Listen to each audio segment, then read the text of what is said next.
Kopš 2014. gada 1. janvāra Latvija ir Eirozonas valsts. Šajā datumā spēkā stājās arī komerclikuma grozījumi, kas nosaka, ka visas reģistrā ierakstītās summas latos ir jāaizstāj ar summām eiro. Līdz ar to visām SIA un akciju sabiedrībām līdz 2016. gada 30. jūnijam ir jāveic pamatkapitāla pārreģistrācija eiro. Mums bieži jautā, kāpēc tas nenotiek automātiski, līdzīgi kā lati mūsu bankas kontos, kas pēkšņi pārtap eiro. Atbilde patiesībā ir ļoti vienkārša. Valsts pārstāv uzņēmēju intereses, bet nekādā veidā neietekmē uzņēmumu reālo darbību. Savukārt pamatkapitāla pārreģistrācija eiro nozīmē, ka pirmkārt jāveic grozījumi statūtos un otrkārt jāpieņem lēmums, kā izlietot atlikušo summu, kas rodas konvertācijas rezultātā. Šajā video pamācībā uzzināsiet, kādi dokumenti nepieciešami un kā pareizi tos sagatavot, lai pamatkapitāla pārreģistrācija eiro ir veiksmīga un galvenais, lai papīri ir kārtībā. Lai veiktu pamatkapitāla denomināciju eiro, jums uzņēmuma reģistrā būs jāiesniedz šādi dokumenti: dalībnieku sapulces protokola izraksts ar attiecīgo lēmumu, pilna statūta teksta jaunā redakcija, statūtu grozījumu teksts. Ja esat SIA, tad arī dalībnieku reģistra nodalījums un aizpildīts pieteikums jeb 18. veidlapa. Tagad soli pa solim par katru no šiem dokumentiem. Jūsu uzdevums numur 1 ir noorganizēt dalībnieku sapulci, jo tieši uzņēmuma dalībnieki ir tie, kas ir tiesīgi pieņemt lēmumu par pamatkapitāla pārreģistrāciju eiro. Lai sapulce būtu lemttiesīga, tajā jāpiedalās vairāk kā pusē no balstiesīgajiem dalībniekiem. Jau pirms sapulces iesakām veikt visus nepieciešamos aprēķinus pamatkapitāla izteikšanai eiro. SIA izsaka vienas daļas nominālu vērtību veselos eiro, bet akciju sabiedrības eiro un centos. Pārreķināto summu nopaļo tikai uz leju. Denominācija no latiem uz eiro veids, saglabājot esošo proporcionalitāti starp kapitāla sabiedrības dalībniekiem vai akcionāriem un minimizējot pamatkapitāla izmaiņas, lai nekādā veidā neierobežot dalībnieku līdzšinējās tiesības. Savukārt uzņēmuma pamatkapitāls pārreģistrācijas gadījumā nedrīkst samazināties vairāk par 1,6%, bet mazkapitāla SIA par 30%. Skaidrībai, mazkapitāla SIA ir uzņēmumi, kur pamatkapitāls ir mazāks par 2800 eiro. Lai skaitļos neapjuktu un to paveiktu nekļūdīgi, jums lieliski noderēs uzņēmuma reģistra mājaslapā pieejamais eiro kalkulators, kurā jums jānorāda uzņēmuma veids, SIA vai akciju sabiedrība, esošais pamatkapitāls izteikts latos, esošo daļu skaits un esošās vienas daļas nomināla vērtība, kas arī izteikta latos. Zem kalkulātora atradīsiet ailīti dalībnieki, akcionāri. Šeit jums jāpievieno dalībnieku skaits jūsu uzņēmumā un viņiem piederošo daļu skaits. Visa iepriekš minētā informācija ir atspoguļota jūsu uzņēmuma statūtos. Kad tas paveikts, spiediet pogu aprēķināt. Ņemot vērā ievadītos datus, tiks automātiski pārreķināts kapitāla daļu skaits, pamatkapitāla lielums eiro un atlikums eiro. Šie iegūtie skaitļi arī ir galvenie, par kuriem jālem dalībnieku sapulcē. Tāpēc tagad droši sasauciet dalībnieku sapulci. Dalībnieku sapulces norise ir jāprotokolē. Tāpēc sapulces sākumā noteikti izvirziet sapulces vadītāju, protokolētāju un vismaz vienu sapulces ievēlētu dalībnieku protokolu pareizības apliecinātāju. Vēršam uzmanību, ka tām nav jābūt 3 atšķirīgām personām, jo dalībnieks vienlaikus var būt arī sapulces vadītājs un protokolētājs. Uzņēmuma reģistrā jums nebūs jāiesniedz visi sapulces protokols, bet gan tikai izraksts, kurā jāietver šāda informācija.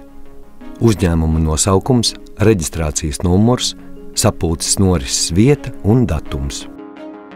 Protokola izraksts sākumā noteikti norādiet sabiedrības parakstītā pamatkapitāla, apmaksātā pamatkapitāla un balstiesīgā pamatkapitāla lielumu un klātesošo balstiesīgo dalībnieku skaitu un institūciju, kas sasauc dalībnieku sapulci, kā arī laiku, kad par dalībnieku sapulces sasaukšanu ir izsūtīts paziņojums. Neaizmirstiet pieminēt arī, kas ir sapulces vadītājs, protokolētājs un dalībnieks, kurš apliecinās protokolu pareizību.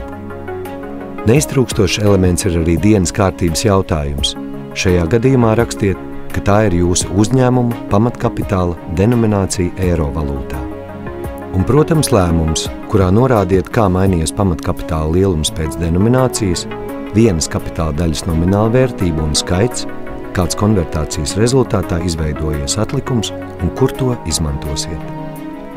Novirzīsiet sabiedrības rezervu fondā vai izmaksāsiet dalībniekiem. Pievienojiet balsojuma rezultātus un protokols ir sagatavots. Dalībnieku sapulces protokolu paraksta sapulces vadītājs, protokolētājs un viens ievēlēts dalībnieks. Parakstus apliecināt nav nepieciešams, tāpēc atliek tikai vēl pārliecināties, vai esat piešķīris protokolam numuru, un tad jau pirmais dokuments ir sagatavots. Uzņēmuma reģistrā jums noteikti ir jāiesniedz arī pilna statūtu teksta jaunā redakcija. Lai veiktu pamatkapitāla pārreģistrāciju eiro, jums statūtos jāveic izmaiņas tikai un vienīgi punktā pamatkapitāls, norādot jaunās vērtības eiro.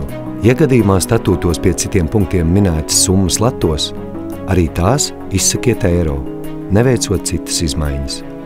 Šim pakalpojumam netiek piemērota valsts nodeva, proti pamatkapitāla pārreģistrācijas process ir bezmaksas pakalpojums, tomēr tas neatiecas uz citām izmaiņām.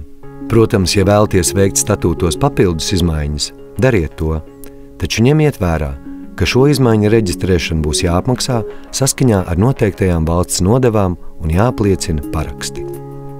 Jauno statūta redakciju ir jāparaksta uzņēmuma valdei un personām, kas parakstījuši dalībnieku sapulces protokolu. Tātad arī sapulces vadītājam, protokolētājam un vienam ievēlētam dalībniekam. Ja papildus izmaiņas nav veiktas, tad paraksti jāapliecina nav. Nu ko, 2 dokumenti jau ir kārtībā. Papildus statūtu jaunajai redakcijai jums noteikti jāiesniedz arī statūtu grozījuma teksts, kurā jānorāda grozītā punktu aktuālā redakcija. Tātad jaunais teksts, kurā tagad skaitliskās vērtības minētas eiro valūtā. Sagatavojot statūtu grozījumus, norādiet sabiedrības nosaukumu un datumu. Statūtu grozījumi ir jāparaksta uzņēmuma valdei atbilstoši pārstāvības tiesībām, un arī šajā gadījumā paraksta nav notariāli jāapliecina. Gan statūtu jauno redakciju, gan statūtu grozījums jāiesniedz vienā eksemplārā. Ja viss paveikts, esam gatavi sākt 4. dokumenta sagatavošanu. Vai zinājāt, ka neētisku un reizēm arī pretlikumīgu uzņēmumu pārņemšanu sauc par reiderismu? Visiekārojamākie reiderismu upuri parasti ir uzņēmumi, kam pieder dažādas vērtības, piemēram, zeme, ēkas, nauda bankas kontos. Diemžēl reiderisms ir realitāte arī Latvijā. Tāpēc, lai to ierobežotu un aizstāvētu Latvijas uzņēmēju tiesības, tika pieņemti komerclikuma grozījumi, kuri stājās spēkā 2013. gada 1. jūlijā. Šie grozījumi paredz vairākas būtiskas izmaiņas, tostarp dalībnieku reģistrā. Tagad SIA jāiesniedz dalībnieku reģistra nodalījums. Dalībnieku reģistra nodalījums nepieciešams arī, lai veiktu pamatkapitāla pārreģistrāciju eiro. Dalībnieku reģistra nodalījuma veidlapu meklējiet uzņēmuma reģistra mājaslapā un izvēlieties savam SIA atbilstošo.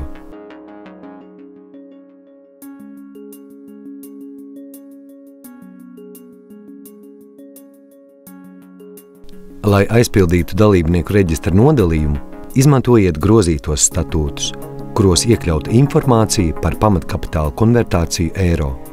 Jums būs jānorāda SIA nosaukums, reģistrācijas numurs, adrese. Nodalījuma kārtas numurs svarīgi. Nodalījuma kārtas numuri ir secīgi. Tas nozīmē, ka dibinot uzņēmumu vai pirmo reizi iesniedzot dalībnieku reģistra nodalījumu, tiks sagatavots nodalījums numur 1, par nākamajām izmaiņām nodalījums numur 2 un tā tālāk. Piemēram, ja līdz šim neesat iesniedzis dalībnieku reģistra nodalījumu, jums jāraksta numur 1. Datums, kad dokuments sagatavots. Ieraksta kārtas numurs, kas veidojas izmantojot secīgu numerāciju, sākot no 1. nodalījuma un turpinot uz priekšu. Tas ir vienkārši. Ja pirmajā reģistra nodalījumā jums ir 2 ieraksti, Tad otrajā reģistrā, ko pildīsiet kādreiz nākotnē, numerācija tiks sākta no cipara 3. Tātad, ja aizpildat nodalījumu pirmo reizi, numerācija sāksies no skaitļa 1. Ieraksts būs jāveic par katru dalībnieku, tāpēc ierakstu skaitam jāsakrīt ar dalībnieku skaitu jūsu uzņēmumā. Tālāk jāieraksta daļu kārtas numuri. Tas nodrošinās iespēju turpmāk izsekot dalībnieku reģistrā veiktajām izmaiņām, piemēram, daļu pārējai no vienas personas pie otras. Šajā gadījumā būs skaidrs, kura dalībnieka un kuras daļas ir mainījušas īpašnieku. Tā kā pārējot uz eiro radušās jaunas daļas, tās nepieciešams sadalīt dalībniekiem proporcionāli jau piederošajām daļām. Piemēram, ja uzņēmumā ir 2 dalībnieki un līdz šim personai A piederēja no 1. līdz 100. daļai, bet personai B no 101. līdz 200. daļai, tad tagad viņiem jāsadala arī jaunās 2 daļas. Pareizāk būtu, ka A daļu kārtas numuri paliek jau esošie, proti no 1. līdz 100. daļai, kurām klāt vēl tiek pievienota 201. daļa. Savukārt personas B numuri būtu jau esošās 101. līdz 200. daļa, kurai klāt tiek pievienota vēl viena 202. daļa. Svarīgi! Nereti uzņēmēji vēlas sakārtot kapitāla daļu numerāciju pēc kārtas, taču atcerieties, ka nedrīkst automātiski personai A pierakstīt personas B daļas, kā varbūt gribētos. Jaunradītās daļas noteikti ir jāpievieno atsevišķi. Ailītē ziņas par dalībniekiem fiziskajām personām par sevi ir jānorāda vārds, uzvārds, personas kods, adrese. Ja nav Latvijas personas koda, jānorāda dzimšanas datums, personu apliecinoša dokumenta numurs, izdošanas datums, valsts un institūcija, kas dokumentu izdevusi, adrese. Juridiskajām personām jānorāda nosaukums, reģistrācijas numurs un juridiskā adrese. Dalībniekam piederošo daļu skaits un vienas daļas nomināla vērtība jāieraksta saskaņā ar statūtos norādīto. Šie ir tie paši skaitļi, kurus ieguvāt veicot konvertāciju, ko ierakstījāt protokolā, statūtu grozījumos un jaunajos statūtos. Ailītē daļu apmaksas stāvoklis jums jānorāda pamatkapitāla apmaksas datums, ja iesniedzat 1. reģistra nodalījumu. Ja iesniedzat jau 2. vai 3. nodalījumu, vai jau iepriekš ir iesniegts dalībnieku reģistrs, kurā jau ir norādīts daļu apmaksas datums, tad norādiet apmaksāts. Ja pamatkapitāla apmaksu vēl neesat veicis, norādiet apmaksas termiņu. Dalībnieku reģistra nodalījumu var parakstīt sabiedrības valdes priekšsēdētājs vai valdes pilnvarots valdes loceklis, šajā gadījumā noteikti jāpievieno pilnvara vai visi valdes locekļi. Pievērsiet uzmanību!